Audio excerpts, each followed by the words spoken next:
Kumusta po kayong lahat mga minamahal kong kapatid? Ang kalakasan po ay nagmumula lamang sa ating Panginoon. Kaya dapat po nating patibayin ang kalakasang ito na ibinigay ng ating Panginoon. At ito po ang ating mababasa dito po sa aklat ng Biblia sa Efeso Kapitulo 6 sa talatang 10. Ito po yung ating mababasa. Bilang pagwawakas, magpakatibay kayo sa kalakasang galing sa Panginoon, sa kanyang dakilang kapangyarihan. Hallelujah!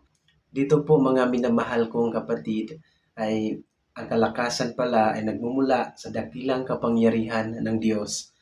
Kaya dapat po tayong magpakatibay sapagkat ang Diyos po ay sumasa atin. Ang Diyos po ay nagbibigay sa atin ng kalakasan. At ito po ang ating mababasa dito po sa English translation from the book of Ephesians chapter 6 verse 10.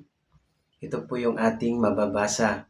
Finally, my brethren, be strong in the Lord and in the power of His might. Hallelujah!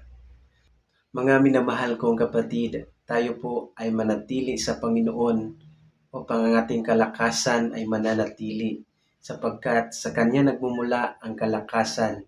Ganon tayo kamahal ng Diyos na pinapalakas niya tayo kapag tayo po ay nanghihina.